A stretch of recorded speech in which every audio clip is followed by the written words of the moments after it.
A las 7:22 de la mañana, el radar del USS Gerald Ford detecta una firma de lanzamiento desde la costa china, a 1.400 kilómetros al noroeste. No es un misil de crucero, no es un dron. Es un arco balístico, empinado, rápido, ascendiendo en un ángulo que ninguna amenaza convencional de misiles de crucero alcanza jamás. El contacto acelera a través de 12.000 metros en los primeros 90 segundos. Y sigue subiendo. Sigue acelerando. El sistema Aegis lo clasifica a las 7:23 y la clasificación devuelve algo a lo que el Gerald Ford nunca se ha enfrentado en combate, pero para lo que lleva 11 años preparándose. DF-21D. El asesino de portaaviones. La primera arma en la historia de la guerra construida con un único propósito. No para atacar una costa, no para amenazar una ciudad, no para destruir infraestructura, sino para encontrar un portaaviones en movimiento en alta mar y destruirlo. Cada decisión de diseño en este misil, cada satélite en su cadena de destrucción, cada prueba que China ha realizado desde 2013 contra objetivos del tamaño de un portaaviones estadounidense, todo ello existe para este momento. Una ojiva de 600 kilogramos sobre un misil de 14.700 kilogramos que cuesta una fracción de un 1% de lo que costó construir el Gerald Ford. Lanzado desde una plataforma móvil sobre ruedas que puede ocultarse en un túnel entre lanzamientos y volver a la carretera en menos de una hora. El sistema de armas convencional más caro jamás construido frente a un arma que cuesta casi nada en relación con su objetivo. La asimetría que China pasó 30 años integrando en un solo misil. El Gerald Ford tiene 9 minutos. La teniente de navío Sarah Cole llevaba 31 minutos observando cómo se construía la cadena de destrucción antes de que el misil fuera lanzado. No el misil. La cadena. El DF-21D no es un arma única. Es una secuencia de 6 pasos que deben ejecutarse todos sin un solo fallo crítico. Y cada uno de esos 6 pasos produce una señal. Los satélites localizan el portaaviones y transmiten su posición a las estaciones terrestres. El radar de horizonte extendido refina la posición en tiempo real. Un enlace ascendente de datos de objetivo transmite la solución de disparo al lanzador. El lanzador dispara.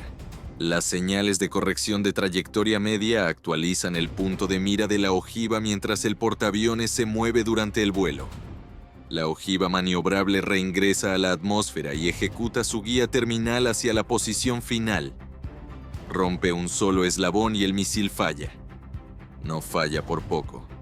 Falla por kilómetros.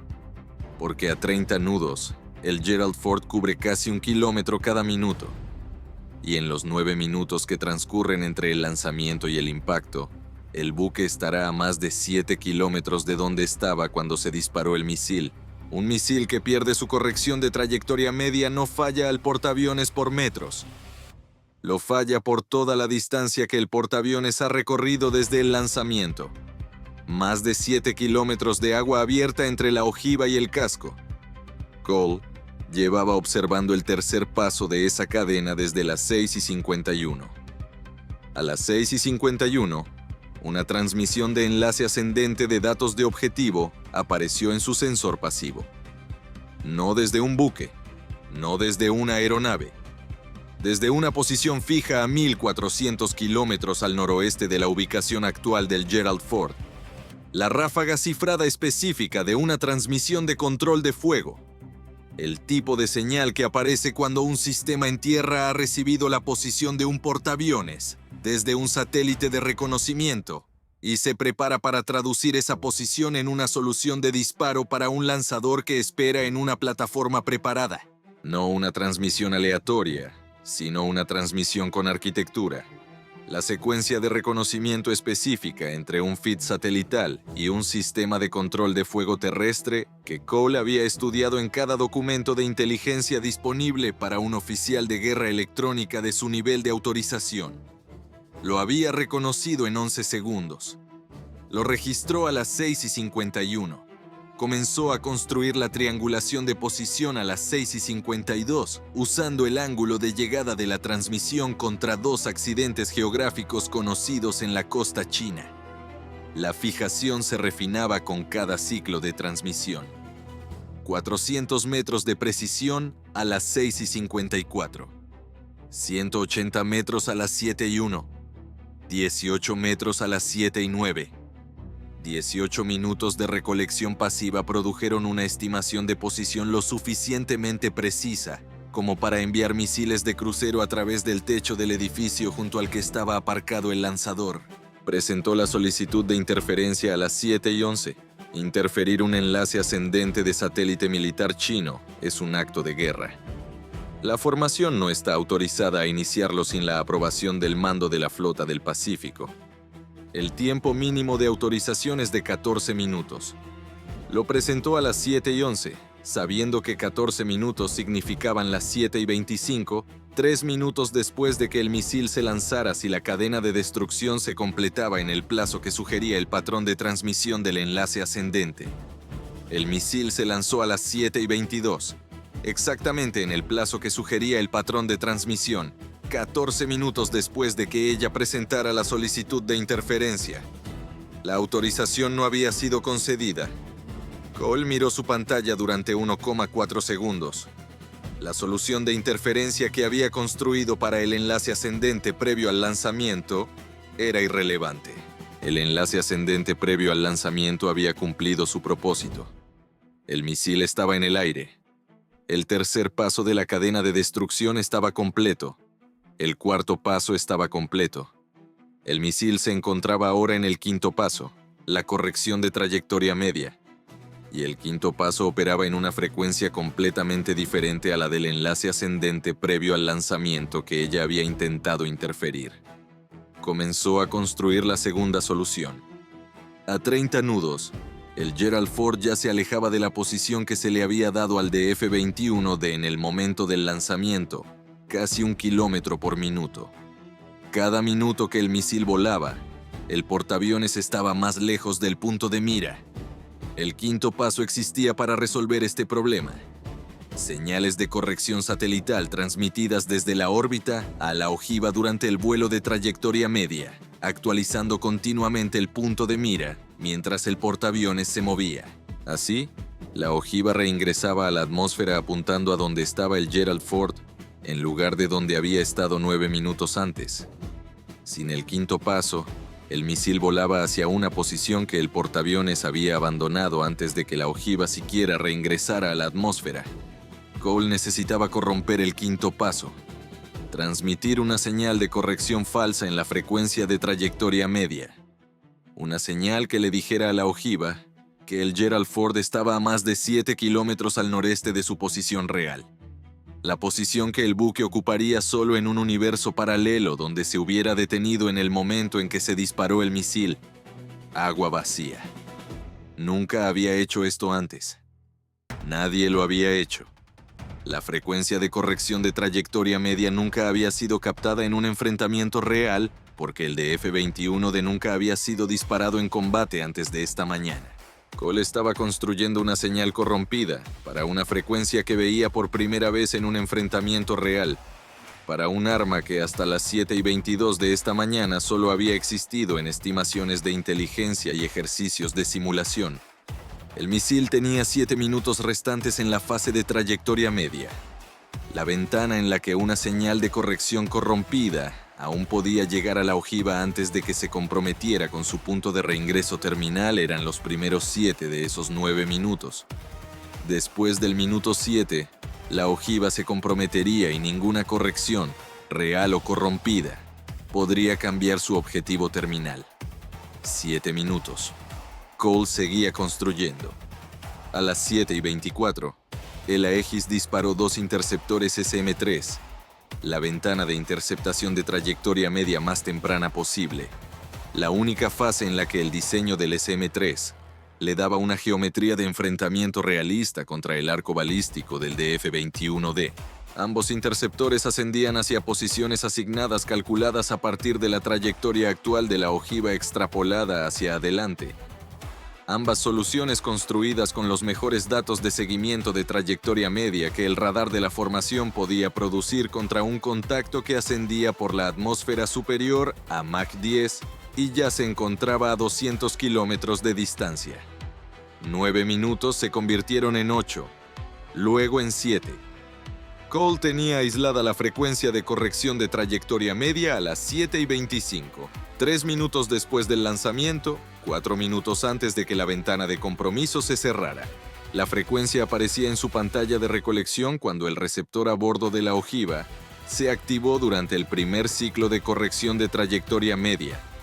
La banda específica, el protocolo de cifrado específico, la arquitectura que le decía cómo estaba estructurada la señal y cómo debía construirse una corrección falsa para que pareciera válida al procesador de guía de la ojiva. Comenzó la ingeniería inversa del cifrado a las 7:25. Tenía 4 minutos. 9 minutos se convirtieron en 7, luego en 6. El radar de la formación rastreó el misil a través de la fase de trayectoria media, un arco balístico limpio por encima de la atmósfera superior. El contacto visible en el seguimiento de largo alcance en el límite del alcance del radar. Las soluciones actualizándose con cada ciclo de seguimiento. La formación sabía dónde estaba el misil. La formación no podía detenerlo allí. Las ventanas de interceptación del SM-3 habían sido calculadas. El primer interceptor alcanzaría su geometría de trayectoria media asignada a las 7:28, el segundo a las 7:29.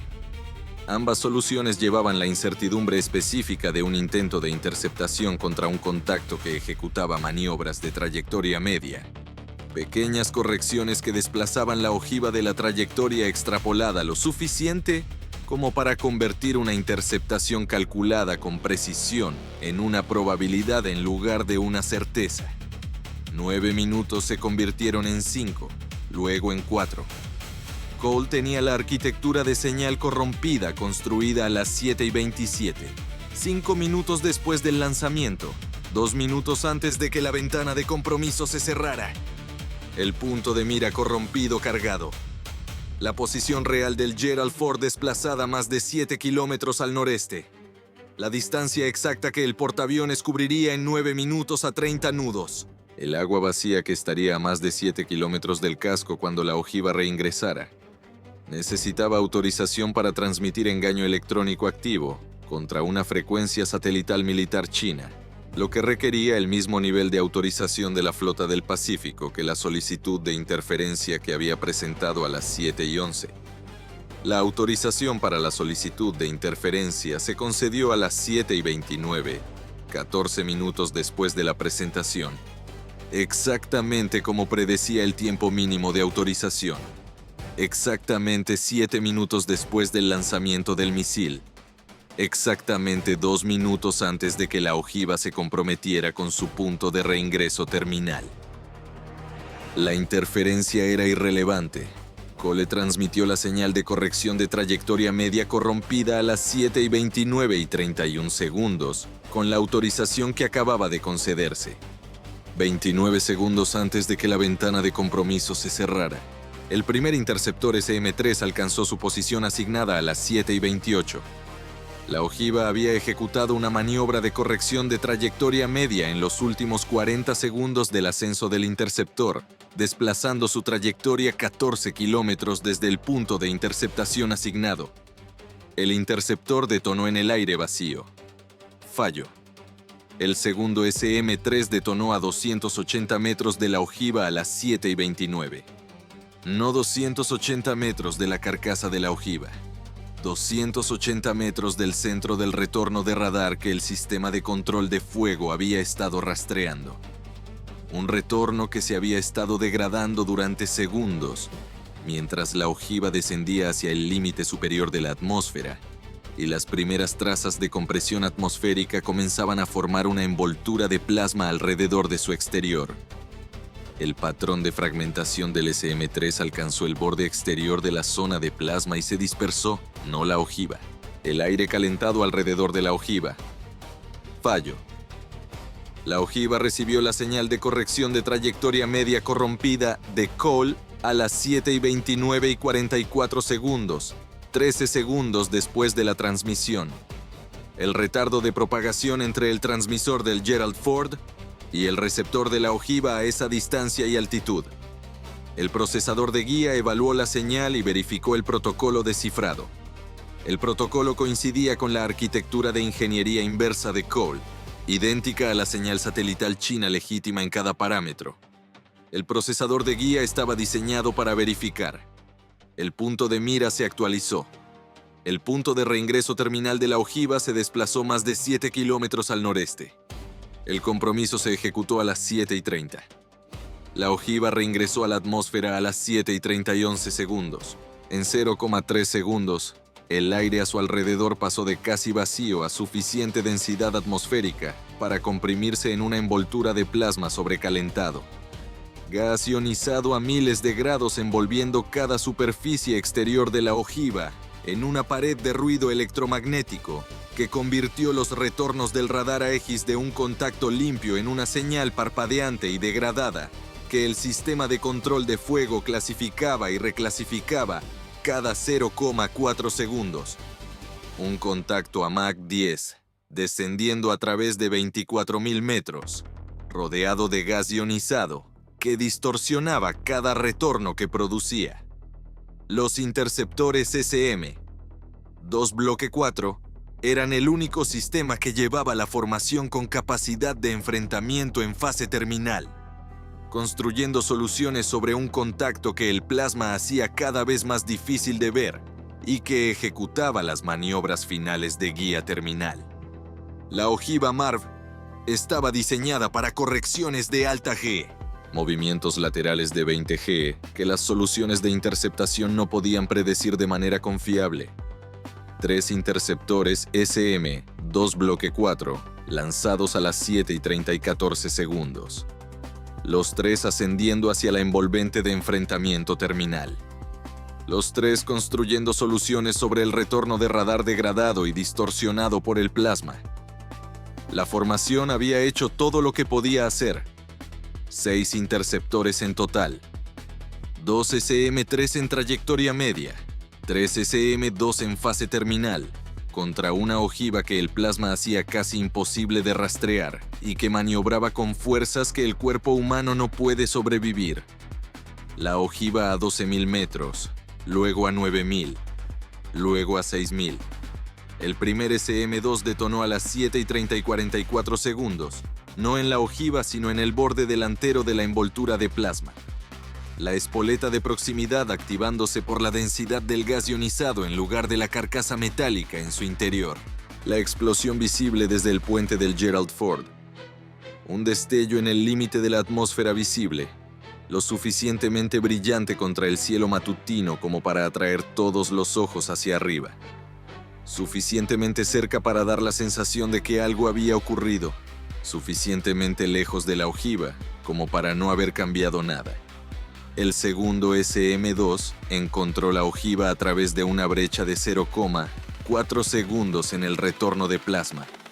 Una reducción momentánea en la densidad de la envoltura mientras la ojiva pasaba por una capa atmosférica específica donde la compresión se estabilizó brevemente. La solución bloqueándose en esa ventana de 0,4 segundos. El interceptor detonando a 31 metros de la carcasa de la ojiva.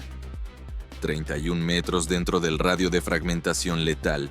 Solo 1 metro para un contacto estándar sin blindaje. La ojiva del DF-21 no era un contacto estándar sin blindaje. La carcasa estaba especialmente endurecida contra la fragmentación de casi impacto, la misma disciplina de ingeniería que había producido la resistencia a la envoltura de plasma, generando un exterior al que llegó el patrón de fragmentación del SM-2 sin penetrar los componentes internos de guía. Daño real en el exterior, el procesador de guía intacto, la trayectoria comprometida sin cambios. El tercer SM-2 detonó a 18 metros de la ojiva a las 7:30 y 58 segundos. 2.700 metros por encima de la cubierta de vuelo del Gerald Ford. 18 metros. El patrón de fragmentación alcanzó el conjunto de aletas de maniobra de la ojiva en la base de la carcasa y lo destrozó. Las aletas que la ojiva usaba para sus correcciones terminales finales, a altitudes por debajo de 3.000 metros, desaparecieron en la ráfaga de fragmentación. la ojiva perdiendo su última capacidad de maniobra con 2.700 metros restantes, cayendo sobre la trayectoria comprometida, la trayectoria corrompida de Cole, apuntando a más de 7 kilómetros al noreste, sin capacidad de corregir de vuelta hacia la posición real del Gerald Ford, incluso si el procesador de guía lo hubiera deseado.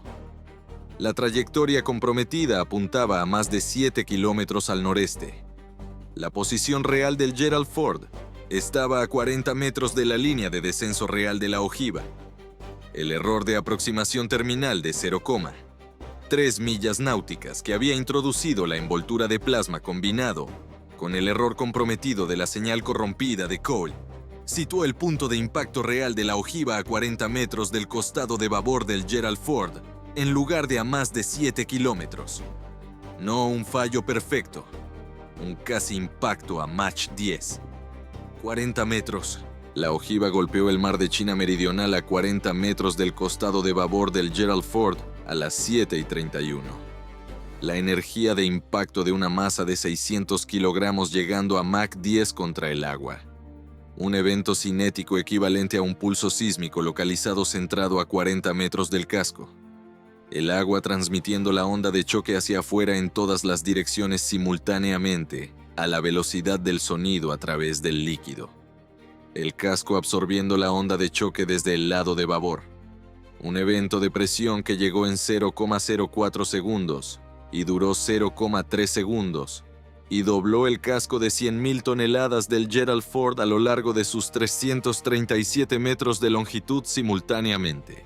Los elementos estructurales trabajando contra una carga lateral para cuya resistencia habían sido diseñados, y que 40 metros de agua entre el punto de detonación y el casco habían atenuado hasta convertirla en una fracción de la energía de contacto directo. El pulso electromagnético liberado por un impacto cinético a Mach 10 contra el agua a 40 metros de un buque de guerra no es un evento limpio. Es una ráfaga de banda ancha en todas las frecuencias simultáneamente. La energía de un impacto hipersónico convirtiéndose en radiación electromagnética en la ventana de 0,04 segundos del evento de impacto e irradiando hacia afuera a través del agua y el aire simultáneamente. El blindaje electromagnético del Gerald Ford fue diseñado para esta amenaza. Nunca lo había absorbido a esta distancia. La electrónica del lado de babor que recibió el pulso directamente, cada conjunto de radar en la cara de babor de la isla, el grupo de antenas de comunicaciones de babor, los espacios electrónicos en la cubierta 3 y 4 en el lado de babor donde estaba instalado el equipo más cercano al punto de impacto. Fallaron simultáneamente en la ventana electromagnética de 0,04 segundos. No degradados, no dañados. Fallaron. Rieles de alimentación en cortocircuito, placas de circuito descargadas, sistemas de visualización apagados. El conjunto de radar de babor quedó oscuro a las 7:31 y 0,04 segundos. El grupo de comunicaciones de babor quedó oscuro simultáneamente. Los espacios electrónicos en la cubierta 3 de babor perdieron la energía principal por un fallo de bus causado por la sobretensión del pulso electromagnético que viajó a través de la infraestructura eléctrica del buque desde el lado de babor hacia adentro. La energía de respaldo se activó en 1,4 segundos. 1,4 segundos de un portaaviones de 100.000 toneladas sentado en el mar de China Meridional, con la mitad de su imagen de radar perdida y sus comunicaciones de babor desconectadas mientras la tripulación procesaba lo que acababa de ocurrirles. 8 miembros de la tripulación heridos por el evento de pulso electromagnético. No por la explosión, no por daños estructurales, sino por los eventos de descarga eléctrica que el pulso electromagnético de 0,04 segundos produjo en los espacios que contenían los sistemas fallidos. Quemaduras de terminales que descargan su energía almacenada en el conductor más cercano. Un miembro de la tripulación en el espacio electrónico de la cubierta. 3 con quemaduras eléctricas graves en ambos antebrazos por un sistema de visualización que se descargó a través de la superficie que estaba tocando en el momento del pulso electromagnético. 3 miembros de la tripulación con quemaduras menores y 2 con conmociones cerebrales por haber sido arrojados contra el equipo por la flexión completa del casco, provocada por la onda de choque a 40 metros. 2 miembros de la tripulación, en el espacio de comunicaciones de babor, con daños auditivos, por el fallo simultáneo de todos los sistemas de audio del espacio al máximo volumen. El conjunto de radar de estribor del Gerald Ford estaba completamente operativo. Las comunicaciones de estribor del Gerald Ford estaban completamente operativas. La propulsión, los sistemas de armas y las operaciones de vuelo del Gerald Ford estaban completamente operativos. El buque estaba dañado en su lado de babor. El buque no se estaba hundiendo. El buque no se retiraba. Cole escribió su registro de enfrentamiento a las 7:32. Una sola entrada. Señal de corrección de trayectoria media corrompida transmitida a las 7:29 y 31 segundos en frecuencia de ingeniería inversa, usando 4 minutos y 31 segundos de recolección pasiva de datos de enfrentamiento en vivo. La ojiva impactó el agua a 40 metros del costado de babor a las 7:31. Conjunto de radar de babor y comunicaciones desconectados. Se recomienda la retransmisión inmediata de los parámetros de señal corrompida a todas las plataformas de guerra electrónica de la Flota del Pacífico. La posición del lanzador, que había fijado a 18 metros de precisión a las 7:09, 22 minutos antes del impacto del misil, construida a partir de 18 minutos de recolección pasiva del enlace ascendente previo al lanzamiento, recibió 8 impactos de precisión a las 7:44, autorizados en la misma ventana que la autorización de guerra electrónica concedida a las 7:29. La posición del relé de enlace ascendente satelital, que había estado enviando la ubicación del Gerald Ford al lanzador desde las 6:51, recibió 4 impactos simultáneamente a las 7:44. El lanzador dejó de existir a las 8:17. La instalación de relé dejó de existir a las 8:19. China construyó el DF-21D en torno a una conclusión que tardó 30 años en convertirse en un arma volante, que un portaaviones que se mueve a 30 nudos puede ser rastreado continuamente desde la órbita, que una ojiva maniobrable siguiendo un arco balístico puede seguirlo a través de los más de 7 kilómetros que recorre durante el vuelo, y que ningún sistema de interceptación actualmente desplegado puede detener de manera confiable un contacto a Mach 10 maniobrando a 20 GE a través de una envoltura de plasma en su fase terminal. La conclusión era correcta. Cada prueba lo confirmó. 5 de los 6 interceptores que disparó la formación lo demostraron. El sexto interceptor, el tercer SM-2, eliminó las aletas de maniobra de la ojiva a 2.700 metros de altitud. La señal corrompida de Cole desplazó el punto de mira comprometido a más de 7 kilómetros. La combinación de ambos resultados situó el impacto a 40 metros del costado de babor, en lugar de contra la cubierta de vuelo. 8 miembros de la tripulación heridos. El conjunto de radar de babor apagado. El Gerald Ford operativo. El lanzador que disparó el primer misil asesino de portaaviones del mundo en combate había desaparecido a las 8:17. El relé satelital que había estado enviando la posición del Gerald Ford desde antes de que comenzara la cadena de destrucción desapareció 2 minutos después. El DF-21D nunca había sido disparado en combate antes de las 7:22 de esta mañana. No volverá a ser disparado desde ese lanzador